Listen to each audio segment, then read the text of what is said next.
ಪಾಕಿಸ್ತಾನದ ಮೇಲೆ ಭಾರತದ ಮಿಡ್ನೈಟ್ ಏರ್ ಸ್ಟ್ರೈಕ್.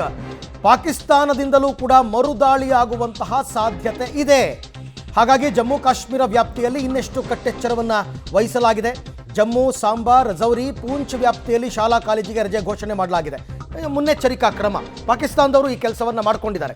ಅವರು ಮರುದಾಳಿಯನ್ನು ಮಾಡ್ತಾರೆ. ಯಾಕೆ ಗೊತ್ತಾ? ಮರುದಾಳಿ ಯಾವ ಪ್ರಮಾಣದಲ್ಲಿರುತ್ತೆ ನೋಡೋಣ. ಬಟ್ ಅವರು ಜಾಗತಿಕ ಮಟ್ಟದಲ್ಲಿ ಒಂದು ಮರ್ಯಾದೆ ಉಳಿಸ್ಕೋಬೇಕಲ್ಲ. ಹೊಡೆಸ್ಕೊಂಡು ಸುಮ್ಮನಾದರೂ ಅಂತ ಅನ್ನಿಸ್ಕೋಬಾರ್ದಲ್ಲ. ಹಾಗಾಗಿ ಸಣ್ಣ ಪ್ರಮಾಣದಲ್ಲಿ ಒಂದು ದಾಳಿ ಮಾಡ್ಬೋದು. ಅದನ್ನು ಎದುರಿಸೋದಕ್ಕೆ ನಮ್ಮ ಸೇನೆ ಸಿದ್ಧವಾಗಿದೆ. ಬಟ್ ಮಾಡ್ತಾರೆ ಅನ್ನೋದಕ್ಕೆ ಮುನ್ನೆಚ್ಚರಿಕೆಯಾಗಿ ಈಗ ಜಮ್ಮು ಕಾಶ್ಮೀರ ವಲಯದಲ್ಲಿ ಮತ್ತಷ್ಟು ಕಟ್ಟೆಚ್ಚರವನ್ನು ಜಾಸ್ತಿ ಮಾಡಿಕೊಳ್ಳಲಾಗಿದೆ ಅಂತಕ್ಕಂಥ ಅಪ್ಡೇಟ್ಸ್ ಇವಾಗ ಸಿಗ್ತಾ ಇರ್ತಕ್ಕಂಥದ್ದು. ಪಾಕಿಸ್ತಾನದಲ್ಲೂ ಕೂಡ ಶಾಲಾ ಕಾಲೇಜುಗಳು ಸೇರಿದಂತೆ ಅನೇಕ ಕಚೇರಿಗಳಿಗೆಲ್ಲ ರಜೆ ಘೋಷಣೆ ಮಾಡಿದ್ದಾರೆ ಅವರು. ಅದು ಮುನ್ನೆಚ್ಚರಿಕೆ. ನಮ್ಮದು ಕೂಡ ಇದೇ ರೀತಿ ಆಗಿರ್ತಕ್ಕಂಥದ್ದು. ಬಟ್ ಯಾವ ರೀತಿಯಲ್ಲಿ ಯಾವ ಪ್ರಮಾಣದಲ್ಲಿ ಅವ್ರು ದಾಳಿ ಮಾಡಬಹುದು, ಅವ್ರ ಶಕ್ತಿ ಏನು, ಅವ್ರು ಹೇಳ್ಕೊತಾರೆ ಆ್ಯಂಟಿ ಮಿಸೈಲ್ ಸಿಸ್ಟಮ್ ನಮ್ಮಲ್ಲಿ ಅದ್ಭುತವಾಗಿದೆ ಅಂತ. ನಿನ್ನೆ ರಾತ್ರಿ ಯಾವ ಸಿಸ್ಟಮೂ ವರ್ಕ್ ಆಗಿಲ್ಲಪ್ಪ ಅವ್ರದ್ದು. ಆ್ಯಂಟಿನೂ ಇಲ್ಲ, ಮಿಸೈಲೂ ಇಲ್ಲ, ಏನೂ ವರ್ಕ್ ಆಗಿಲ್ಲ. ಅಂದರೆ ಹೆಂಗೆ ಅಂತಂದರೆ ಸುಮ್ಮನೆ ನಿಂತ್ಕೊಂಡು ರಪ ರಪ ರಪ ರಪ ಅಂತ ಹೊಡೆಸ್ಕೊಂಡಂಗಿದೆ. ರೈಟ್, ಮತ್ತೆ ಮಾತುಕತೆಯನ್ನು ಮುಂದುವರಿಸ್ತೀನಿ ಚಕ್ರವರ್ತಿ ಸುಲಿಬೆಲೆ ಅವ್ರ ಜೊತೆಯಲ್ಲಿ. ಸರ್, ತಮಗೇನು ಅನಿಸುತ್ತೆ ಸರ್? ಪಾಕಿಸ್ತಾನ ಮರುದಾಳಿಯನ್ನು ಮಾಡಬಹುದು ಅಂತ ಅನಿಸುತ್ತಾ? ಆ ಶಕ್ತಿ ಸಾಮರ್ಥ್ಯ ಅವ್ರಿಗಿದೆಯಾ ಅಥವಾ ಸುಮ್ಮನಾಗ್ತಾರ? ಅರವಿಂದ್, ಬಹಳ ಸಿಂಪಲ್. ಏನು ಅಂತಂದ್ರೆ, ನಾವು ದಾಳಿ ಮಾಡ್ತೀವಿ ಅನ್ನೋದು ಗೊತ್ತಿರಲಿಲ್ಲ ಅಂತಿಲ್ಲ ಅರವಿಂದ್ ಅವರಿಗೆ. ಅವ್ರಿಗೆ ಗೊತ್ತಿತ್ತು, ತುಂಬಾ ಚೆನ್ನಾಗಿ ಗೊತ್ತಿತ್ತು, ಭಾರತ ಯಾವತ್ತೋ ಒಂದಿನ ದಾಳಿ ಮಾಡುತ್ತೆ ಅಂತ.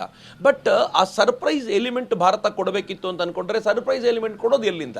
ಅವ್ರಿಗೆ ಗೊತ್ತಿತ್ತು ನಾವು ಅಟ್ಯಾಕ್ ಮಾಡಿದ್ಮೇಲೆ ಭಾರತ ರಿಟಾಲಿಯೇಟ್ ಮಾಡುತ್ತೆ. ಪ್ರಾಬಬ್ಲಿ ಅವರು ಒಂದೆರಡು ದಿನದಲ್ಲಿ ಭಾರತ ಏನಾದರೂ ಮಾಡುತ್ತೆ ಅಂತ ಅನ್ಕೊಂಡಿತ್ತೇನೋ. ಆದರೆ ಡೆಫಿನೆಟ್ಲಿ ಭಾರತ ಈ ಹಿಂದೆ ಸರ್ಜಿಕಲ್ ಸ್ಟ್ರೈಕ್ ಮಾಡಿದಾಗಲೂ ಬಿಟ್ಟು 10 days, ನಾವು ಏರ್ ಸ್ಟ್ರೈಕ್ ಮಾಡಿದಾಗಲೂ 11 ದಿನ ತಗೊಂಡಿದ್ದೀವಿ.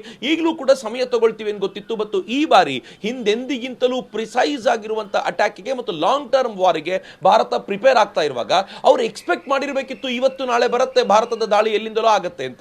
ಮತ್ತೆ ಎರಡನೇದು, ಭಾರತ ಎಲ್ಲೆಲ್ಲೋ ದಾಳಿ ಮಾಡುತ್ತೆ ಅನ್ನೋಕ್ಕಿಂತ POK ಮೇಲೆ ದಾಳಿ ಮಾಡುತ್ತೆ ಅಂತ ಅವ್ರಿಗೆ ಸ್ಪಷ್ಟವಾಗಿ ಗೊತ್ತಿತ್ತು. ಭಾರತ ಪದೇ ಪದೇ ಹೇಳಿತ್ತು ನಾವು POK ಪಡ್ಕೊಳ್ತೀವಿ ಅನ್ನೋ ಮಾತನ್ನ ಈ ದೇಶದ ಪ್ರಧಾನಮಂತ್ರಿ ಹೇಳಿದ್ರು. ಹಾಗಿದ್ಮೇಲೆ ನೀವು ಸರ್ಪ್ರೈಸ್ ಅಲ್ಲದ ಅಟ್ಯಾಕ್ ಮಾಡೇ ಮಾಡ್ತೀವಿ ಅಂತ ಗೊತ್ತಿರುವಂತ ಈ ಏರ್ ಸ್ಟ್ರೈಕ್ ಅನ್ನ ತಡೆಯುವಂತ ಏರ್ ಡಿಫೆನ್ಸ್ ಸಿಸ್ಟಮ್ ನಿಮ್ಮ ಹತ್ರ ಇಲ್ಲ ಅಂತಂದ್ರೆ what else do you have?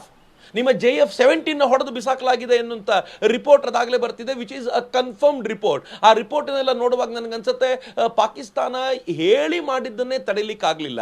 ಇನ್ನು ಪಾಕಿಸ್ತಾನದವ್ರು ಹೇಳಿ ಮಾಡಬಹುದಾಗಿರೋದನ್ನ, ನಮ್ಮ ಏರ್ ಡಿಫೆನ್ಸ್ ಅಷ್ಟು ಸ್ಟ್ರಾಂಗ್ ಆಗಿರುವಾಗ ಈ ದೇಶ ಹೇಗೆ ಪ್ರಿಪೇರ್ ಆಗಿದೆ ಅಂತಂದ್ರೆ, ರಷ್ಯಾದಿಂದ ಈಗ್ಲಾಗಳನ್ನು ತರಿಸ್ಕೊಂಡಿದೀವಿ ನಾವು. ಈಗ್ಲಾಗಳನ್ನ ಹೆಗಲ ಮೇಲೆ ಇಟ್ಕೊಂಡು ರಾಕೆಟ್ ಲಾಂಚ್ ಮಾಡಬಹುದಾಗಿರುವಂತ ವ್ಯವಸ್ಥೆ ನಮ್ದಿದೆ. ಸೊ ದಟ್ ಪಾಕಿಸ್ತಾನ ಡ್ರೋನ್ಗಳನ್ನು ಕಳಿಸಿದ್ರು ಅದನ್ನು ತಡೆಯಬಹುದಾಗಿರುವಂತ ಸಾಮರ್ಥ್ಯ ಇವತ್ತು ಭಾರತಕ್ಕಿದೆ. ಪಾಕಿಸ್ತಾನ ಮಿಸ್ ಅಡ್ವೆಂಚರ್ ಮಾಡಿದ್ರೆ ಪಾಕಿಸ್ತಾನಕ್ಕೆ ಬಹಳ ದೊಡ್ಡ ಹೊಡೆತ ಇದೆ. ಮತ್ತೆ ನೆನ್ಪಿಟ್ಕೊಳ್ಳಿ, ಭಾರತ ಈ ಅಟ್ಯಾಕ್ ಮಾಡೋಕ್ಕಿಂತ ಮುಂಚೆ ಪಾಕಿಸ್ತಾನವನ್ನ ಐಸೋಲೇಟ್ ಮಾಡಿದೆ.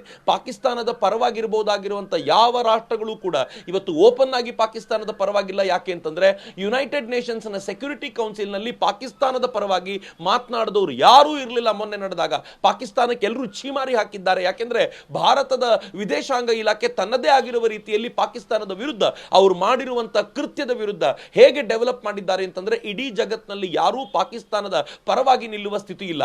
ಆರಂಭಿಕ ದಿನಗಳಲ್ಲಿ ಟರ್ಕಿ ನಿಲ್ಲುತ್ತೆ ಅಂತ ಅನಿಸಿತ್ತು. ಆನಂತರ ಟರ್ಕಿ ಕೂಡ ಸೇಫ್ ಡಿಸ್ಟೆನ್ಸ್ ಕಾಯ್ಕೊಳ್ಳೋ ಪ್ರಯತ್ನ ಮಾಡಿತು. ಚೀನಾ ಹಿಂದಿನಿಂದ ಸಪೋರ್ಟ್ ಮಾಡ್ತೀನಿ ಅಂತ ಹೇಳುತ್ತೆ. ಯಾವಾಗ ಅದು ಕೈ ಕೊಡುತ್ತೆ ಗೊತ್ತಿಲ್ಲ. ಹೀಗಾಗಿ ಅವ್ರ ಹತ್ರ ಇರುವಂತ ಸಾಮರ್ಥ್ಯವನ್ನು ನೋಡಿದ್ರೆ ಅವರು ಡೆಫಿನೆಟ್ಲಿ ರಿಟಾಲಿಯೇಟ್ ಮಾಡುವಂತ ಸಾಧ್ಯತೆಗಳಿಲ್ಲ. ಆದರೆ ಮಾನ ಮರ್ಯಾದೆ ಉಳಿಸ್ಕೊಳ್ಳಿಕ್ಕೆ ನಾವು ನಮ್ಮ ಮತವನ್ನು ಉಳಿಸ್ಕೊಳ್ತೀವಿ ಎನ್ನುವ ದೃಷ್ಟಿಯಿಂದ ಬಡಕಾಯಿಸುವಂತ ಪ್ರಯತ್ನ ಮಾಡಬಹುದು. ಮತ್ತು ತಮ್ಮ ಫೋರ್ಸಸ್ ಇಲ್ಲಿ ಭಾರತದಲ್ಲಿ ಯಾರಿದ್ದಾರೋ ಅವರನ್ನು ಎಬ್ಬಿಸುವಂತ ಪ್ರಯತ್ನ ಮಾಡಬಹುದು. ಆದರೆ ನಮ್ಗೆ ಚೆನ್ನಾಗಿ ಗೊತ್ತಿದೆ, ಯಾವತ್ತು ರಾಷ್ಟ್ರಕ್ಕೆ ವಿಪತ್ತು ಬರುತ್ತೋ ಅವತ್ತು ಇಡೀ ಭಾರತ ಜಾತಿ ಮತ ಪಂಥಗಳನ್ನ ಮರೆತು ಒಟ್ಟಾಗುತ್ತೆ ಅಂತ. ಹೀಗಾಗಿ ಪಾಕಿಸ್ತಾನಕ್ಕೆ ಈ ಬಾರಿ ಸುಲಭ ಇಲ್ಲ. Let us see. ನನಗಂತೂ ಅವ್ರು ರಿಟಾಲಿಯೇಟ್ ಮಾಡೋದು ಅಸಂಭವ ಅಂತ ಅನ್ಸುತ್ತೆ. ಸರಿ, ಹಾಗೆ ಸಂಪರ್ಕದಲ್ಲಿರಿ ಸರ್. ಸೊ ಒಟ್ಟಾರೆ ಪಾಕಿಸ್ತಾನ ಈಗ ಮರುದಾಳಿಯನ್ನ ಮಾಡೋದಕ್ಕೆ ಧೈರ್ಯ ತೋರಿಸಲ್ಲ ಅಂತಕ್ಕಂಥ ಮಾತುಗಳು ಕೇಳಿ ಬರ್ತಾ ಇದೆ.